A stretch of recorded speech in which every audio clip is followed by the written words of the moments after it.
Earthquakes, tsunamis, hurricanes. There's no shortage of things that could go wrong. We can have an economic collapse. We can have terrorist attacks. The question is, are you ready? The biggest problem we suffer here in North America is complacency. We'll show you how to brace yourself for doomsday. No matter what it is, they're going to be prepared. And why you'll need more than just canned food and bottled water.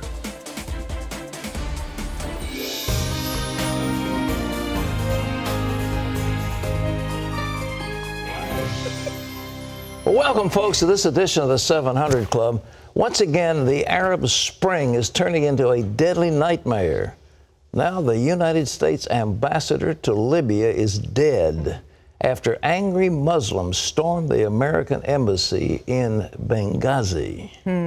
A mob attacked the embassy in Egypt as well, and U.S. officials fear more violence could be coming. Ephraim Graham has this look at the attacks and what's behind them.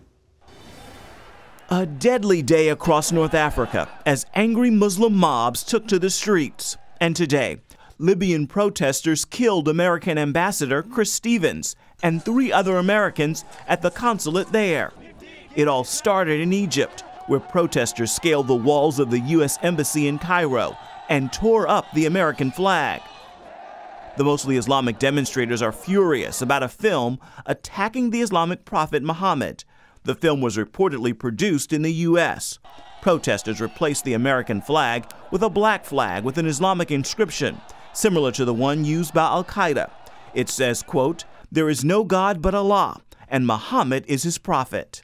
We are obviously working with Egyptian security to try to restore order at the embassy and to work with them to try to get the situation under control. Today, the American embassy in Egypt says their people are all safe and accounted for, but the situation is far from under control. Shortly after violence erupted in Egypt, officials received reports of a new attack at the U.S. consulate in Benghazi, Libya. The mob soon overwhelmed Libyan security forces, firing weapons and rocket-propelled grenades. Secretary of State Hillary Clinton condemned the attacks. In a statement, she said, "The United States deplores any intentional effort to denigrate the religious beliefs of others. Our commitment to religious tolerance goes back to the very beginning of our nation. But let me be clear, there is never any justification for violent acts of this kind." The Israeli filmmaker responsible for the anti-Muslim movie is in hiding today. He says his film is intended to be a political statement condemning Islam. A radical Islamic group claimed responsibility for the attacks. Local media estimated that about 2,000 people participated in the Egyptian protests. Ephraim Graham, CBN News. You know, you wonder what it is in these Muslims that causes them to go crazy because somebody says something about Muhammad, most of which happens to be true. He took his favorite wife when she was either 8 or 9 years old, and he was 53, and he began having sexual relations with that 8 or 9-year-old child. Now, we call that pedophilia in this country, but with him it was like a holy act. He had a number of wives, and this movie showed him having sexual intercourse with one or more of his wives, and I guess the Muslims got upset about that.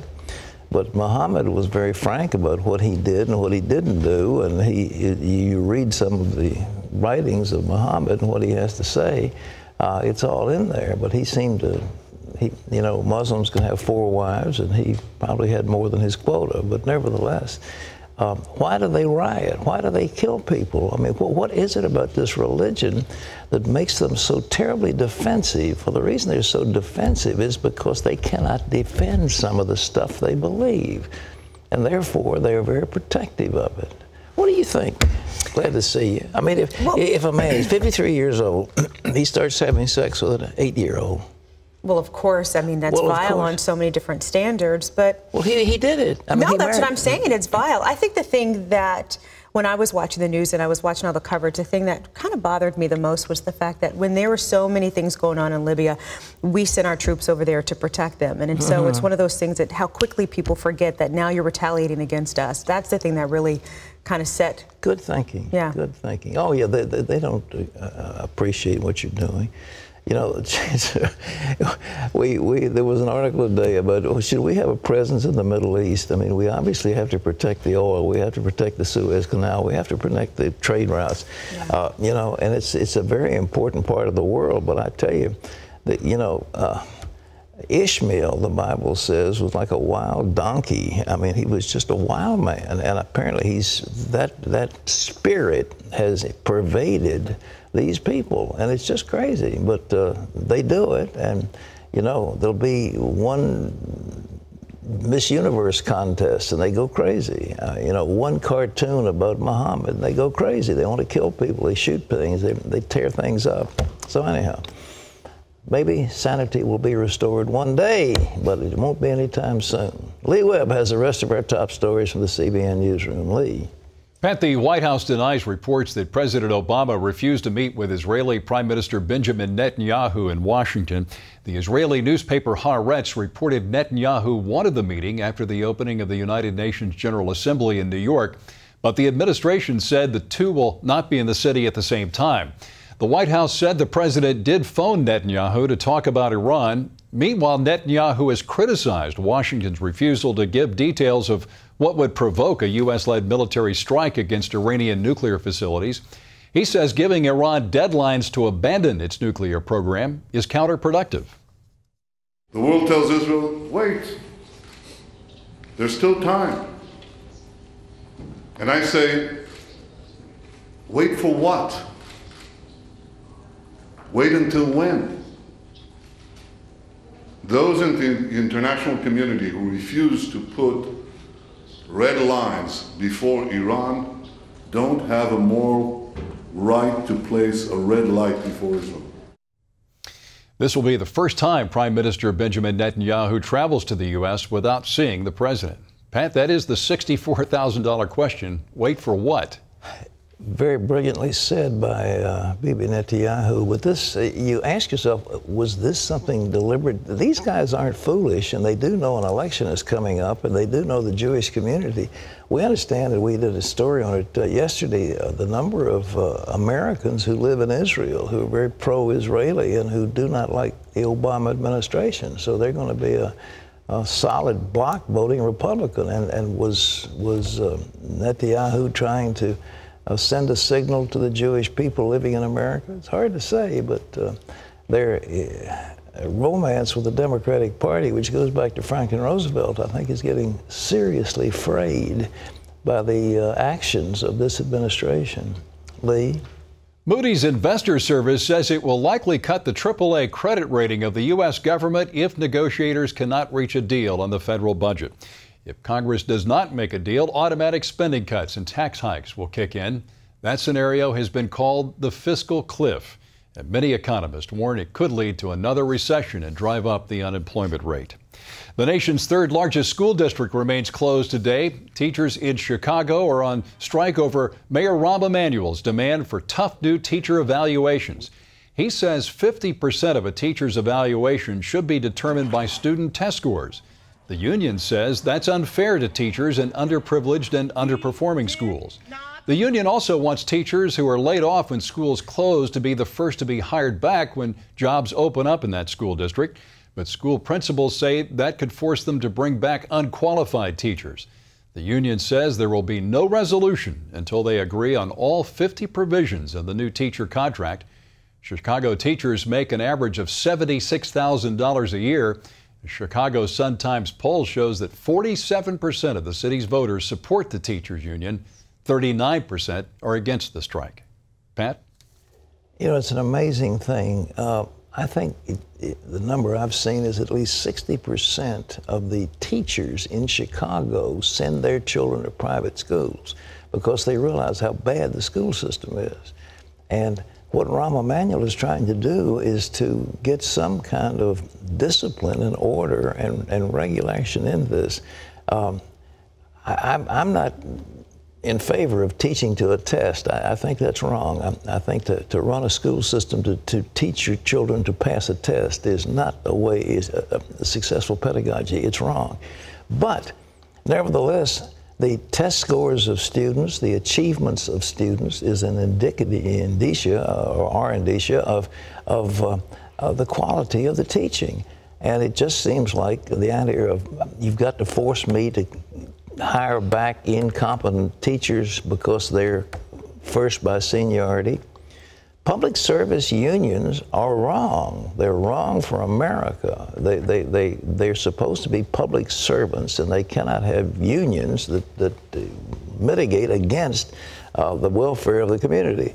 So this is a fight, and it could carry down to the election. So we've talked about one election hot spot, which will be Israel. And this is the second election hot spot, because if the unions turn against Obama, or if he comes out and does something unpopular, it's going to be very bad. But he's being blamed for it because Rahm Emanuel was his guy. Well, we'll see what happens. But these people are pretty well paid, Christy. I mean, I know, don't want to denigrate any teachers, but $76,000 a year is not a bad salary. I think it's a good salary, but you know, now I'm going to be for the voice of the teachers. Okay. My brother lives outside of Chicago, and we had this conversation yesterday. And what did he this say? was my thought process.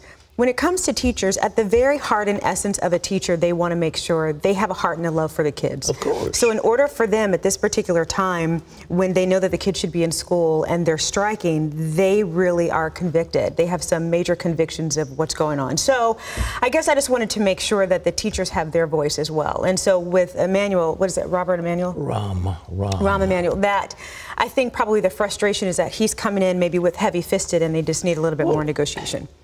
I don't know. Yeah, I know you. Okay. But, you know, but we're having a conversation, so he was kind of giving me some more inside stuff. You're a single mom. You send your kid to school, then you go to work. Yeah. What happens to those working mothers when their children can't go to school? And what happens to people who get free lunches at the school? Now there's not enough food for them. So there's just a cascade of consequences. I totally agree with that. And to strike at the first day, opening days of school is outrageous. But hasn't this been going on for months, though? They just haven't been able to meet it? Well, the teachers say this is it, take it or leave it, my way or the highway. I mean, that's not a negotiating position. They want everything. And the school district has a right to say, we demand quality. We want you to meet certain standards. And teachers don't want to do that. And they have to. We have to look after our children. Okay. Well, Lee's got more on this. There's some good news from the churches in Chicago. Lee. That's right, Pat. Chicago churches are stepping up to help the children who are out of school because of the strike. Many are opening their doors to help feed children who would normally eat their meals at school. And some church leaders are speaking out, calling on both sides to come to an agreement to get the children back in the classroom. Our kids are already behind. Every day that they're out of school, they're falling deeper behind. So I join this body of clergy to lend my voice to say, let's get a deal tonight so that our children can pursue their dreams. The Chicago School District has asked organizations like churches to plan day activities to keep children safe during the strike. A new study shows most church-going Christians do not read the Bible every day. Lifeway research found that 90% of churchgoers agree with the statement, "I desire to please and honor Jesus in all I do." But only 19% read the Bible every day. About 25% read the Bible a few times a week. 14% say they read the Bible once a week, and 22% say once a month or a few times a month. 18% rarely or never read the Bible.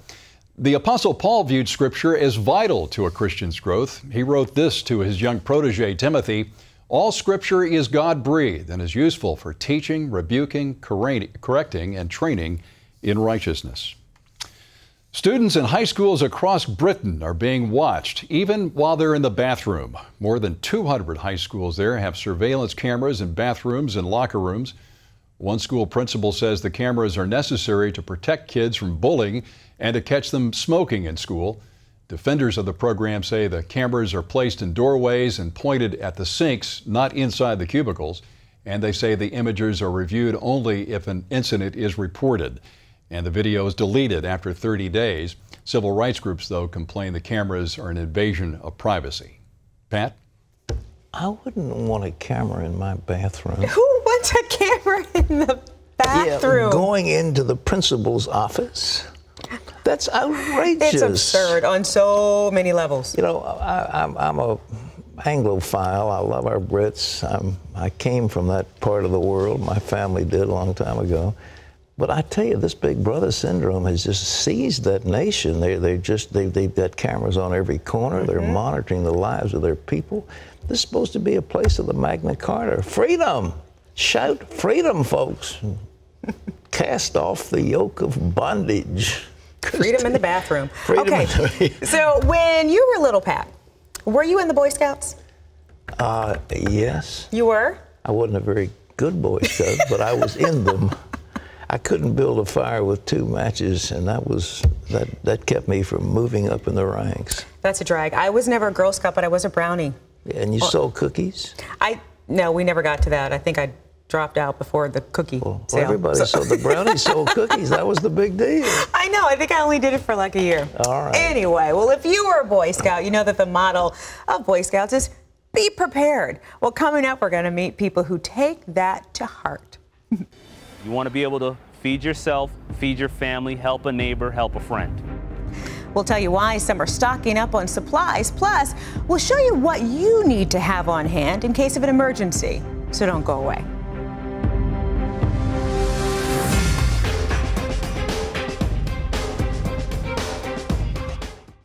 Coming up later, cleared of murdering his daughter. I didn't view it as a, let's go out and celebrate. John Ramsey tries to rebuild his life. There is an end to suffering. It's not forever. A decorated veteran. I love my country, and I love being free. Discovers his greatest battle. I kept thinking about my son.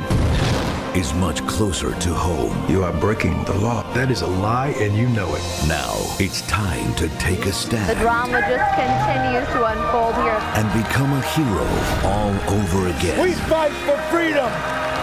Last Ounce of Courage. Starts Friday at select theaters. If you find your mother, what will you say? Now, it's the unexpected journeys that give us hope. This is my only chance to find out who I really am. And love brings us home. You have the power to forgive. October Baby, on DVD and Blu-ray today. Thursday, they call him the savior of Islam. I'm the grandson of the founder of the Muslim Brotherhood. Hear what he believes and what he has planned for the West. And then, trapped inside a cult and disowned by her parents. I felt very left out at school. I felt very isolated. One daughter makes her break. I went out and I did whatever I thought I was big and bad enough to do. On the 700 Club. Well, what is a prepper? They're not people who go to prep schools. These are people who are preparing for the ultimate disaster, whatever it happens to be. I want to point out, Christy. Yes, Pat. Do you have in your home an electric generator? No. You see, you're not prepped. I'm kind of prepped. I'm You're sort not of prepped prepped. enough. Hey, sort of prepped. I mean, I have some prepping Well, what do you do things. if the power goes out? I knock on your door and say, "Hey, Pat, you got a spare generator?" bedroom? Well, gas is, if electricity goes out, we were up in the mountain. Everything went out. That big storm that blew through, it knocked out everything. People out in West Virginia were driving all the way to Lexington, Virginia to get gasoline in their cars because the filling stations, the service stations, didn't have electricity. Yeah. Tragedy, it can happen to us. So I want to urge people to get a generator and get a gas-fired generator. And then if you cook with gas as opposed to electricity, you've got something. Yeah. A propane tank or something. Well, remember Chuck Holton, he's phenomenal. Well, he's going to be here to show us some things, but before that, this is what's going to happen first. All right. The more uncertainty there is in our country, the more the ranks of these preppers continues to grow. And Chuck has that story. When an unexpected summer storm knocked out power in the mid-Atlantic region in July, over 4 million people went without power for up to 2 weeks. In addition, a severe drought across most of the country is putting a serious strain on the nation's infrastructure. Coupled with the threat of a currency collapse, civil unrest, or other nightmare scenarios, stocking up for the unexpected is looking smarter all the time. A small but growing segment of our society is asking the question, what happens when the lights go out for more than just a few days? Many of these preppers think the record-setting blackout could be just a preview of things to come. We can have an economic collapse. We can have terrorist attacks. We can have social unrest, a natural disaster, earthquakes, tsunamis, hurricanes. Keith Eiton is a die-hard prepper and recently started a business helping others get ready too. The biggest problem we suffer here in North America is complacency. People figure since, well, nothing has happened in X amount of years, nothing bad will ever happen. You know, survivalists are sometimes portrayed as these wild-eyed crazies waiting for the zombie apocalypse. But with the state of the economy and in today's world, being prepared is more popular than ever. And this weekend in the mountains of North Carolina, a couple thousand people got together at the Carolina Readiness Seminar to discuss the risks and find out what they can do about them. It's very environmental, very green, takes us off of fossil fuels, and very easy to do. Joel Henderson is the co-owner of Green Gold Filters, one of the vendors at the Prepper Convention.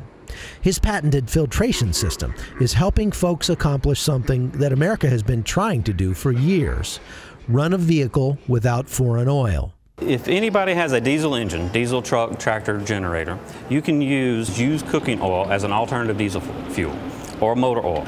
If you go to the restaurants, this right here is a local restaurant here in Asheville, Indian restaurant. This is their used cooking oil that they were throwing away. We went and picked it up, ran it through our filter system, and now we have a nice alternative diesel fuel that I'll put right in my tank. This movement is being helped along by a new trend in television shows about the subject. The most popular is National Geographic's Doomsday Preppers, which was at the convention looking for people to highlight in its upcoming season. Doomsday Preppers is the highest rated show right now ever on National Geographic. It's a show about, you know, your average American family, unique people that are prepping for any of life's uncertainties, whether that be an economic collapse to a solar flare in 2012. No matter what it is, they're going to be prepared. One of the challenges for the show is that most preppers aren't eager to advertise their stockpiles of supplies, since if the bottom drops out, looting could be a real problem. You know, we do understand that, you know, it could be a risk to people, but we do respect people's privacy on the show. We don't have to say your first name or last name. We don't have to say where you're from. And we try to get in the lives of many diverse preppers and have each prepper, you know, give a takeaway to our viewers so they can learn more about prepping. But Keith Eiton says the first step to being prepared has nothing to do with canned food or bottled water. Your first thing in preparedness, for me personally, is your relationship with Jesus Christ. That's the very first thing. If you build a solid relationship with Jesus Christ, then after that, if you can get food, water stored away, a little safe retreat, things of that nature, it'll all fall into place. You want to be able to feed yourself, feed your family, help a neighbor, help a friend. You know, 100 years ago, it wasn't strange for a family to have a basement full of food, but that's changed. Most Americans today have less than 3 days' supply of food stored up, and many have no emergency supplies or even a first aid kit. But you know, with the infrastructure of America getting more and more fragile every day, maybe it's not a bad idea to stock up, just in case. From an undisclosed location in North Carolina, I'm Chuck Holton for CBN News. Chuck, are you there with automatic weapons ready to blow away the invaders? You know, even if the zombie apocalypse doesn't come, Pat, it's probably not a bad idea to have a few extra cans of bacon. You know, I read about people who get caught in snowstorms and avalanches and stuff like that, or out hiking and something big, and the ones that have a certain amount of preparation live through it and the others die. That's right, and that's why it's important to keep stuff on hand that would allow you to stay alive long enough to get to help. One of the things that we've been talking about is the go bag. You know, you spend a third of your life at work, and Christy, you know, if you had to walk home in those shoes, you'd be in big trouble. So maybe it's not a bad idea to have a set of sneakers That's in your smart. car so that you can walk home if you have to. Some water, some power bars, that sort of thing. There's all sorts of things that you can buy. There's a whole industry built around prepping and survival that has these nitrogen-packed foods that'll last 25 years and, you know, MREs and all that stuff. But you don't have to get that crazy. We want to know the must-haves. Can you get MREs? Are they available? Sure. Absolutely. You can get them on the internet. You can? Easy enough. Sure. What's an MRE? That's a meal ready to eat right there. Oh, okay. It's like sea rations. Meals rejected by the enemy is what we call it. Horrible tasting garbage. No, but what you just buy a little more every time you go to the store of what you usually eat. Yeah. Get some extra rice and beans and staple foods. Get some coffee and some bacon because, you know, if you had everything you needed to survive and you didn't have bacon and coffee, would you really care? How long will this last, though? I mean, you got a, what, 30 days supply? Well, it wouldn't hurt to have 30 days. Yeah, but I mean, think if you about have if something really bad happened, it would be a lot longer than 30 days. You're right. It certainly could be. With the just-in-time infrastructure we have in our country now, we are less resilient as a culture than we ever have been. And so, it's important to do this. And if you don't, then you become a liability to the society. And so as Christians, I think it's important for us to be prepared so that not only can we take care of our own families, but we can help others. But we're not going to go into bunkers with automatic weapons, and if those guys try to take our food away, we're going to blow them away. We're not going to do that, are we? We're not? No, we're not. I'll jump in and say, no, we're not. All right. Well, let's look at some of these other gadgets. Our power went out. We didn't really go through a lot. Well, We got buy go so staple quick. foods. Staple foods, water, beans, 1 gallon rice per milk. person, okay? All right. Per day. I was there on the mountain when everything hit, that storm hit. And did you lose power? Did I ever? And I had a 100 kilowatt generator, and guess what? It got hit by lightning. Oh, that's right. So it was the biggest thing up there. That's enormous. So what'd you do, Pat? So my wife and I ate by candlelight, and we had a gas stove, and we cooked by gas. Well, that's lovely. It was very romantic. Yeah, That's 9 months later, there's going to be Dee Dee's going to be expecting. So, right, when our power went out for 4 days, one of the things that we found is that, I live in a log home. Oh, boy. We had lots of candles and lanterns and stuff, but that's a fire hazard. Right. These things are all over our front yard. What are they? They're solar brilliant. lights that go along your sidewalk. Yeah. And we just went outside and took them inside, and the kids used them as flashlights everywhere we went. It's a great idea. And, I love those. And how much life do they have? They'll go all night long. Yeah. All night? 8 hours. Because they're solar. 8 hours. Yeah, it's lot got of a times- couple of batteries in there. Oh, No, I was going to say, those are the things that many of us put on our lawn, like in our walkways. This little baby here is something that most people, I don't The have radio. one of This them. is a really good idea because if the communications go out, you need to have some way to listen to find out what's going on. Chuck, where do you get these things? Oh, you can get those on the internet. You can get them at Walmart. You can get them all over. This one is solar powered, and you can crank it if there's no sun. No kidding. You can power it that way. And it's got a flashlight and I don't know, a laser cannon or something. It's got all kinds of stuff on it. Can I just say this? For emergency, we don't have. It's like two little boys in a candy store. When the power when the power goes out, you've got to have something battery powered. That's right. And most people don't. I don't have one. That's right. It's not a bad idea. Right. Now, here's something interesting. This is cool. This is cool. You got to see this. This is cool. He's going to tell you. We had to charge our phones and everything when the power went out, and I had just bought this for camping. What is it? This is a camp stove that is called BioLite. It runs on wood, on little twigs, and it has a battery on the front here. Yeah. And the heat from the fire charges the battery, which then will charge your cell phone. Come on. So I'm not kidding. We were out in the backyard and the kids were charging up their little iPods and stuff on the internet. Yeah, everything's on the internet. We've got links on the webpage for this stuff. Now what's this, baby? This is a solar generator that I bought after all this happened. That is a generator? Yeah, and it's got a solar panel right here. Yeah. And the solar panel charges this I see you got your gun battery. ready to blast somebody. And the battery will run a laptop and a fan and charge your phones and stuff. It's got this little light here. Where do you get that thing? On the internet. On the internet, that's right. Amazon.com, $275 or And what's it called? Goal Zero. This is a solar generator, and there's lots of them out there. Unbelievable. Now, last but not least, let's talk about two things. Fuel. Yeah. When the power goes out, gas stations can't pump fuel. People were lined up for 4 miles trying to get fuel. It wouldn't hurt to have a few gallons of gas. And security. There was looting taking place in the town where I live within 12 hours of the power going out. What do you do, shoot looters? Well, you need to be able to protect your family. I know that's a sensitive subject, but this thing right here is. Well, I'm not going to shoot you. Come on. Pat was a Marine. That's right. It's a prop, folks. It's a prop. But this would be enough to get rid of a looter. Huh? Well, it certainly would scare me away if I saw you carrying that thing. It scared Christy. It's doing the job for Christy right now. You see, he's got hollow point bullets there, so if they want to hit you, it'll blow a hole in your stomach, right? These are hollow point, right? Bottom line is, it's important to be able to protect your family and to, Good grief. discourage the people that would take advantage of the situation. So we're supposed to be speaking love, but Chuck's a trooper. Did you ever use one of those things? Well, I mean, I think that protecting my family is the most loving thing I can do for them. Yeah, you remember Michael Dukakis, who said if somebody was raping my wife or something, I wouldn't go in there and fight him because I'm a man of peace. You remember that? Lost the election. I wouldn't vote for somebody like that. Well, nobody else did either. That's why they voted for George Bush. Okay. Well, so you got a. This is for gasoline. I love these little gizwizzes here. Yeah, those little they're really cheap too, like $2 a pop. What do they call? They're like LED. What do y'all? Solar LED lights. Solar LEDs. Yeah. You yard lights. get them on the internet. All right, this y'all. is a little radio. They're telling me to wrap it up, Pat. What do you want to wrap? All I'm saying is, what if people get killed? I mean, the survival of America is at stake, and you want to hurry up and get a commercial. No, but it's like two guys, little gadget guys, and you guys are so excited about the trinkets. Well, as you guys continue to talk about the trinkets and survival, we have more survival tips.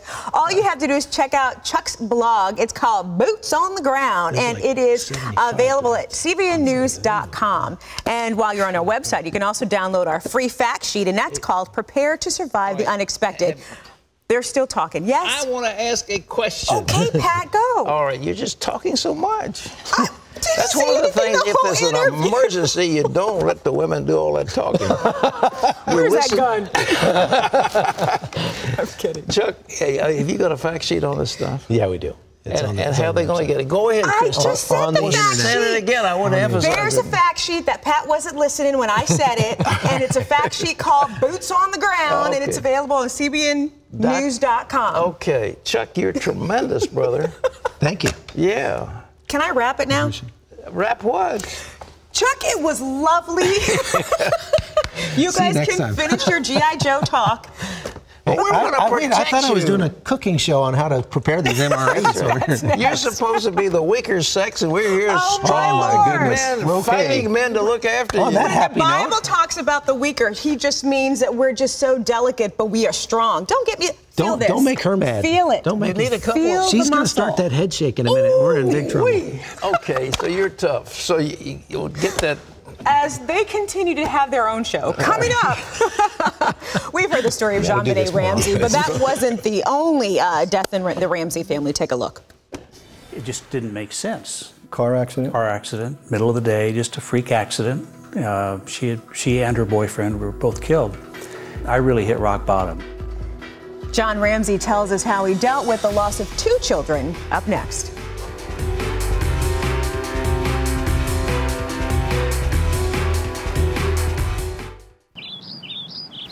You know, the Boone family has a lot to be thankful for. Oh, sure, at times our core values have been shaken and tested, but they've never failed us. The economic future has never been more uncertain than it is right now. Yet, as I plan ahead for my grandchildren and great-grandchildren, I'm certain of one thing. My decision to leave them a golden legacy is right on the money. I have peace of mind knowing my family is going to be able to face an uncertain future with certainty and real hope, with real money, gold. Why don't you call Swiss America for an important new CD and special report discussing the future of money with economist and author Craig R. Smith. It's free with this special TV offer. Rediscover gold. Ensure your family's future. Call Swiss America the gold standard. And you can tell them Pat Boone gave you the number. Sorry for the delay, folks. What did we do before cell phones? Seriously, what did you do? 2 tin cans and some string. I do like the security of having a cell phone, but I hate paying so much for the minutes I don't use. Why don't you switch to Consumer Cellular? Their plan started at just $10 a month. Consumer Cellular is the wireless service designed to save money for people who aren't joined at the hip to their cell phones. I have Consumer Cellular too, and what I like about it is that there's no contract, and I get discounts for being an AARP member. Is it a prepaid phone like mine? No, you get monthly billing. Oh, and they send usage alerts. So you can change plans anytime without penalties. When you switch, you can keep your number and we'll activate your phone for free. I'm going to call right now. I thought you guys didn't like talking on the phone. Funny. Plans as low as $10 a month with free activation and special discounts for AARP members. Call Consumer Cellular TV at 1-800-621-6416. Go to consumercellulartv.com or visit a Sears store today.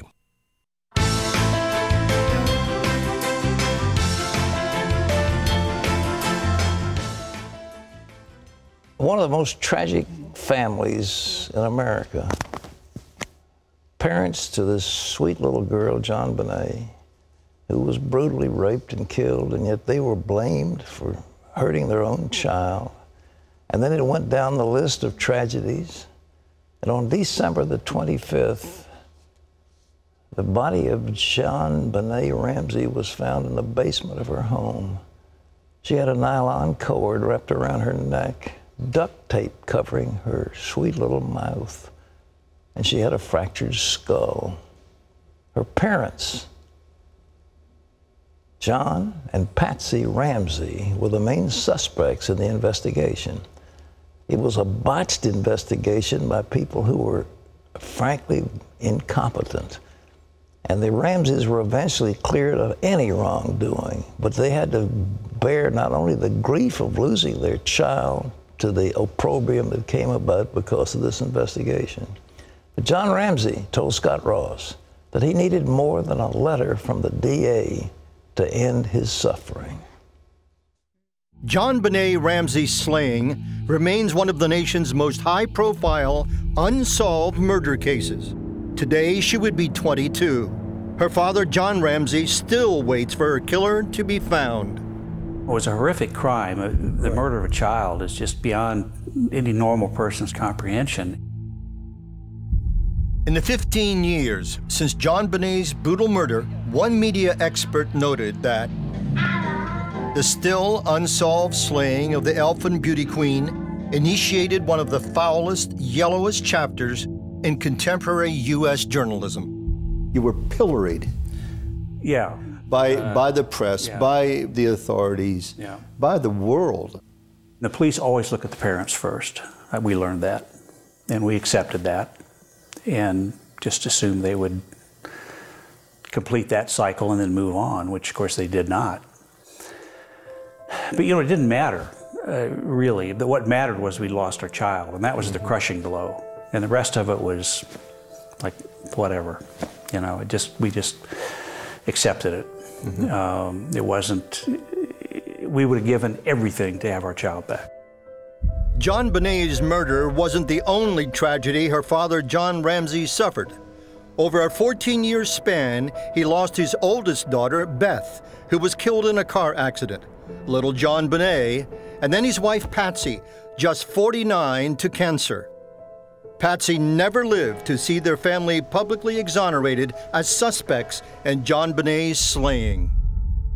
How long did you have to live with this, as the term was coined at the time, the umbrella of suspicion? We were officially cleared and apologized to by the district attorney in, I think, 2008. So that was 12 years.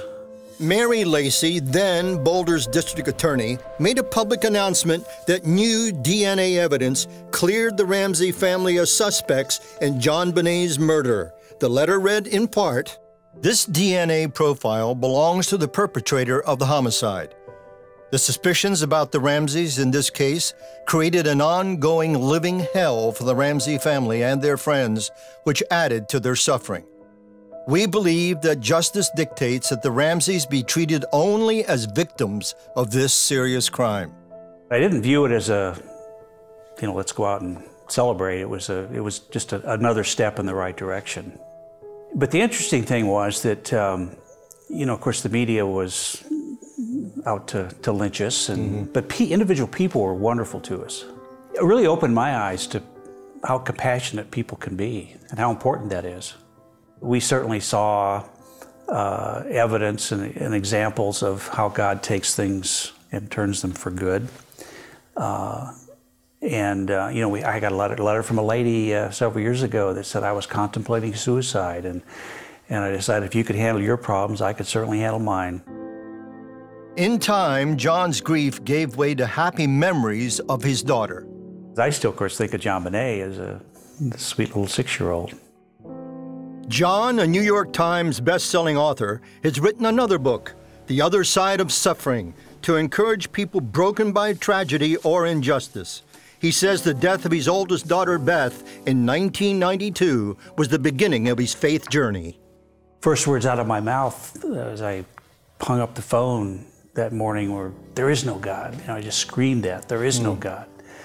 Because it just didn't make sense. Car accident? Car accident, middle of the day, just a freak accident. She and her boyfriend were both killed. I really hit rock bottom, and I was, prior to that time, was a cultural Christian. I just was a Christian because I was born in a Christian home, and that's what you did on Sundays, and I didn't really get it, didn't really understand it. Some good friends came alongside me. One in particular took me aside and said, "John, I've been praying for you. I want to spend time with you." Taught me how to study the Bible. And so my faith had really grown. What do you understand now about God and Jesus that you didn't know back then? Jesus is real. He's who he said he was. I firmly believe that.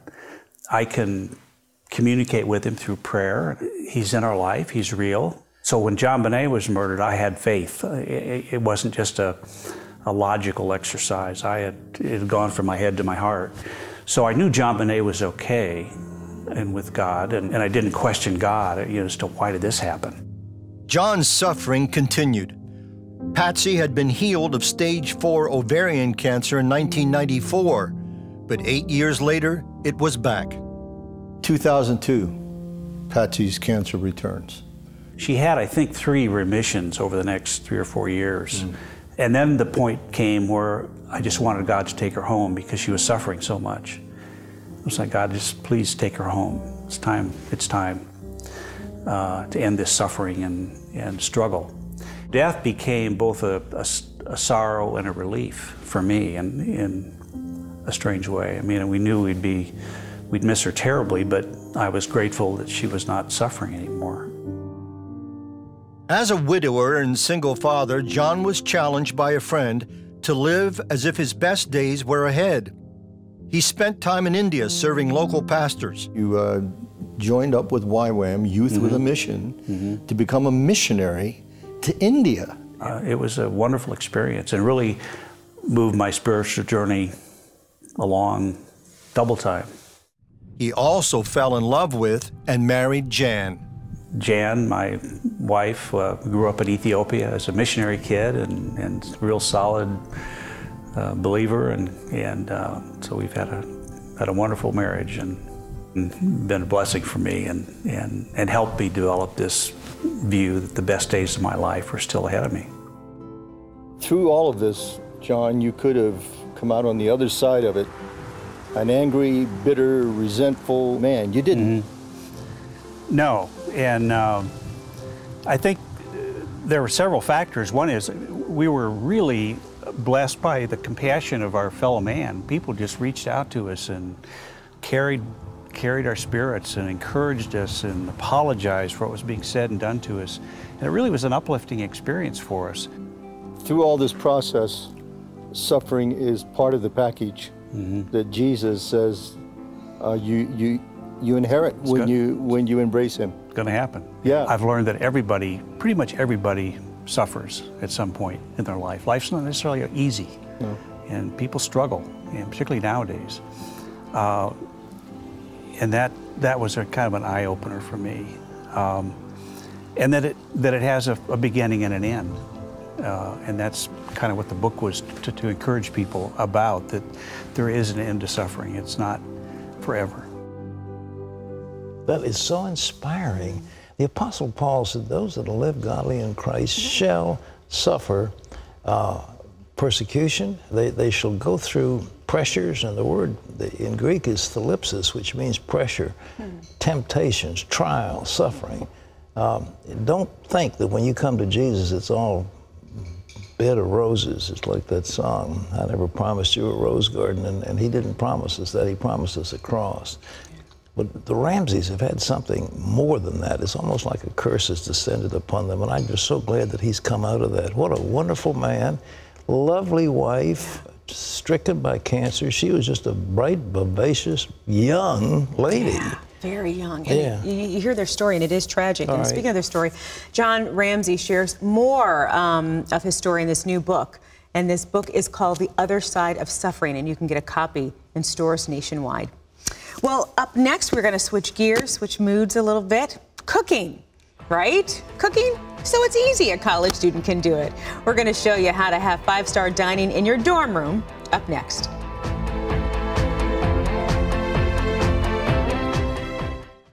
Coming up later, the chef of a new generation, Nisa Burns, brings her unique brand of kitchen ability to the 700 Club. A decorated veteran. I love my country, and I love being free. Discovers his greatest battle. I kept thinking about my son. Is much closer to home. You are breaking the law. That is a lie, and you know it. Now, it's time to take a stand. The drama just continues to unfold here. And become a hero all over again. We fight for freedom! Last Ounce of Courage. Starts Friday at select theaters.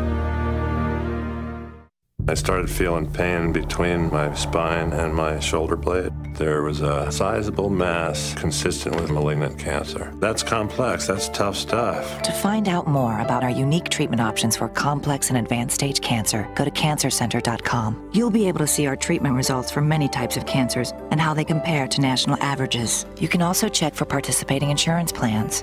Cancer Treatment Centers of America is different. It's state-of-the-art medicine, unique treatment options, and a level of compassion that cannot be copied.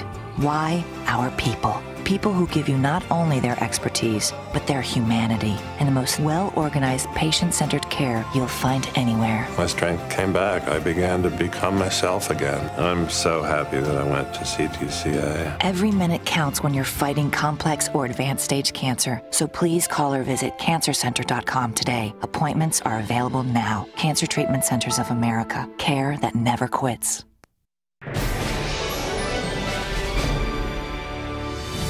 Welcome back to the 700 Club.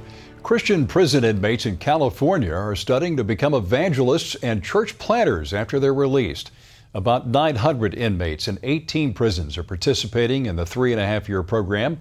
They take seminary-level courses aimed at training them to minister in poor communities. It is the result of a partnership between World Impact and Prison Fellowship.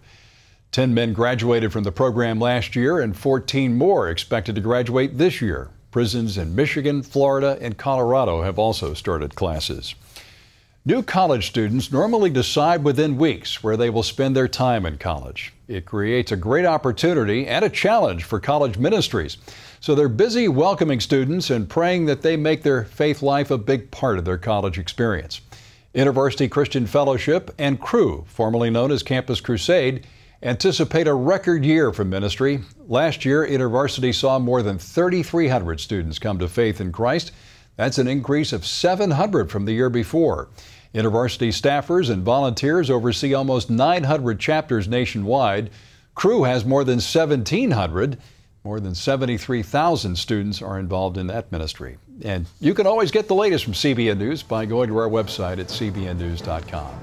Pat and Christy will be back with more of the 700 Club after this. Nutrisystem is such a great value. Breakfast, lunch, dinner, and dessert. It costs less than going out for one lunch.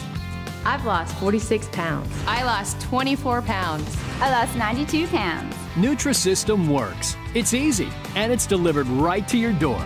But can you afford it? Price is very, very important to me. Is it more?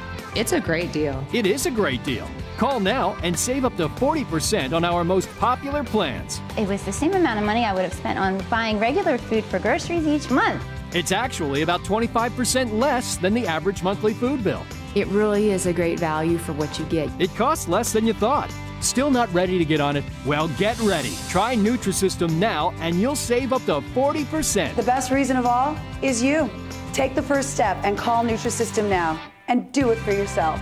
See how rewarding weight loss can be? No more excuses. Get on a program that works. Save up to 40%. Visit our website or call now.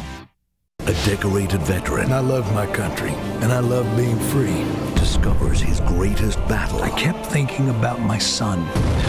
Is much closer to home. You are breaking the law. That is a lie, and you know it. Now, it's time to take a stand. The drama just continues to unfold here. And become a hero all over again. We fight for freedom! Last Ounce of Courage. Starts Friday at select theaters. A house divided cannot stand.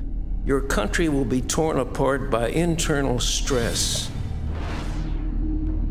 This is a spiritual battle, which can only be won by overwhelming prayer.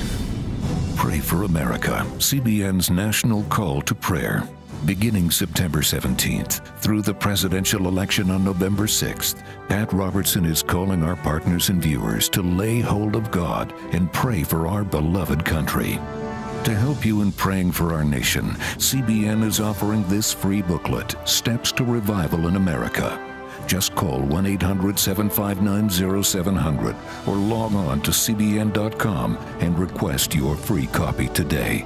The future of the world is at stake. There must be an urgent call to prayer. Pray for America, September 17th through November 6th.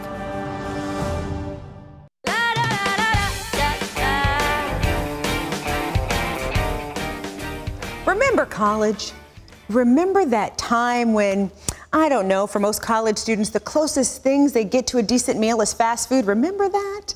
Well, that's what's going on now. We're talking a lot of macaroni and cheese or whatever slop the campus eatery happens to be serving. Well, the fact is, many students are away from mom and dad for the first time in their lives, and the bottom line is they have no clue how to cook. But as our next guest will show us, it doesn't have to be that way. Take a look.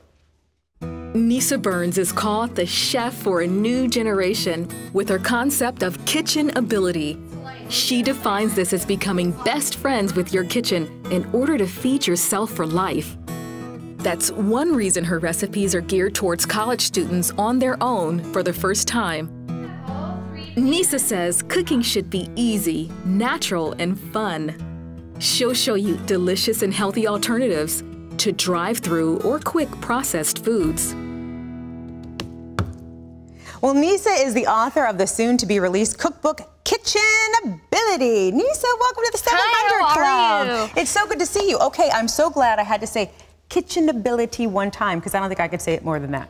It is a fantastic word. Well, okay, where did it come from? Kitchen Ability is, like I say, is all about becoming best friends with your kitchen. And if you don't understand what that means, it really is becoming and having a partnership with your kitchen, whether you're in a dorm room or a small apartment. You know, I always say never call yourself a bad cook, because no matter if you have a microwave, a toaster oven, or a rice cooker, you can make these recipes that we're going to make today. Well, come on, girl, let's rock it. Because, you know, you think about college and you think about the first time being away from mom and dad, because mom always cooks for you. Oh, yeah. You're in a college dorm, so you're limited. Very limited. mentioned it.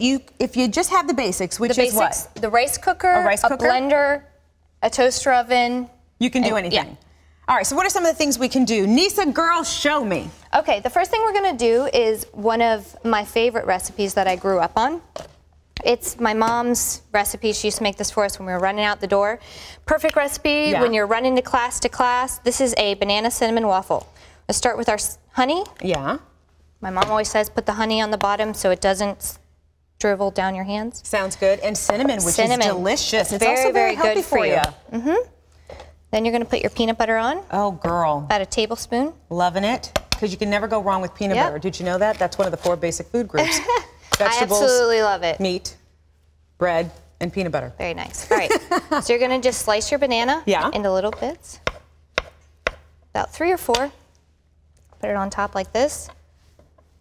And cover it up. Wrap it into a paper towel or a Ziploc bag, and you are out the door and ready to go to class. Perfect college meal. And I'm very impressed with how quickly you did that as well. Well, Nisa. it is a fast and easy meal, under 5 minutes. Almost everything here is under 15 minutes today, so. And you did it. Now, I have been looking at that. Let's talk about those wraps. You can make this in your college dorm? Yes. You know, I experimented with it. It was kind of my take on the taco. You know, the healthy version of the typical taco. Yeah. Basically, all you need is a mini fridge. If you really want to like amp it up and make it the night before, and you know, put it in a little portable, you know, container for class. You can. Make sure you put lime juice on your avocados, because if you don't, they will brown. Exactly. But they are super great. They're delicious. And tell us the ingredients. You've got the iceberg lettuce, avocado, fresh tomatoes, avocados, a little bit of cilantro, and some lime juice. And the thing I love about that, Nisa, is the fact that, you know, when you go to, college, everyone talks about the freshman 15. You get kind of chunk first year. I know I did. God bless America. I'm still trying to work on the chunk. But anyway, so that's really healthy for you. So that's a great idea. Okay, we're going to fast forward. Boom, because it's live television. Talk about this. This is my take on tomato soup. Okay, I felt my Aunt Abby actually helped me with this dish. Came over, said, "Hey, let's make something really quick and easy and fun." You take a can of Italian stewed tomatoes. Make sure you use all the juice. You can actually crush them if you like it creamier. Okay. Add a little bit of milk. Gotcha. Okay. And you can do this in your dorm room. You can do this in your dorm room. Throw that in a microwave, 30 seconds, you've got yourself tomato soup. Look at you! And then you got a little bit of garnish on top. I don't know what that is. Parsley. That sounds good. And you can do that as well. You can also top it with basil too, if you want to get sassy. Now, sassy. We can do sass. We can do sass. We like sass. Okay, so this is a rice cooker, but this kind of surprised me because there's pasta in there. I didn't realize you could do pasta. You can cook pasta in a rice cooker. This little machine is my favorite machine. You can steam vegetables in it. You can make pasta in it. You can do wonders with it, and college students should have these. These are essential. That's a really good commercial. All you have to say is for $19.95 for 4 installments.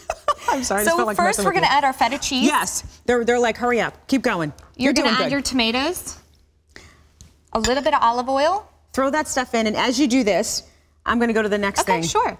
Olives and then you got oregano. Your little pasta dish. Okay. Yep. And you just stir. You can serve this hot or cold too, by the way. So if you want it for a pasta salad cold, you can have it cold. Good deal. So those are some meals, but what about snacks? Because when I was in college, you snacked all the time. Snack all the time. Yeah. This is my take and my substitute for potato chips. Okay. Takes 5 minutes. Put some feta cheese inside some tomatoes, roast them in the toaster oven, do it while you're studying, do it while you're reading. It's done in quick, simple, and easy. Oh my goodness, I'm digging that. And then, of course, I do this all the time, Nisa. Let's talk about this. Other snacks you can do. I make my homemade trail mix. Yeah. Homemade trail mix is essential. It's cheaper. I noticed buying trail mix in the vending machines is mad expensive. It's mad expensive. Yeah. So buying it in bulk and kind of doing it yourself and having it throughout the week is so much cheaper. The thing I think is so cool about you is that you went to college to be a nurse. Oh, gosh. And you went from here, let's move over here so that we're in the camera zone. So you went to college to be a nurse, and now you were just about to graduate from? Culinary school, AI, Virginia Beaches. I'm so proud of you. High five me, girl. Next week. Yay, good job. I tell you, that's the way to do it. The Art Institute of Virginia Beach. Woo. All right, Nisa, I just want to say thank you so much again. You've got a book. It's just about to come out. It is called Kitchen Ability, the College Student's Guide to Easy, Healthy, and Delicious Food, and it's available to pre-order, so do that. This is great, if not just for you, for your daughters, your sons, your nieces, nephews, whoever is in college. This is great for them, and it'll be in stores next month. Thank you so much again, man. I appreciate it. I appreciate you too. I wish you were in my dorm. I would be eating all the time with you, girl. I know. All right, Pat, over to you.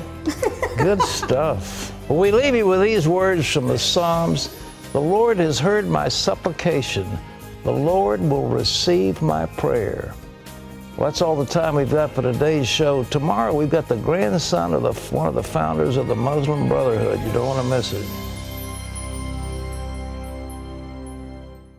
Hello, I'm Terry Newsom. Did you know there are more than 148 million orphans in the world today? 148 million. But it was 3 little girls that taught me about the plight of orphans. 8 years ago, my husband and I spent nearly a month immersed in the daily activities of a Ukrainian orphanage as we waited to adopt 3 sisters. I saw firsthand the utter loneliness, the pain of rejection, and the overwhelming desire to be loved. That experience changed me forever. And out of it grew a ministry from my heart called Orphans Promise. Today, we're helping orphans and vulnerable children in more than 50 countries worldwide. Thousands of children are now in safe homes. They're being educated, and they're learning life skills. I'm asking you to join with me and become family to these children. Will you call the number on your screen right now? Because every child deserves a chance to be happy.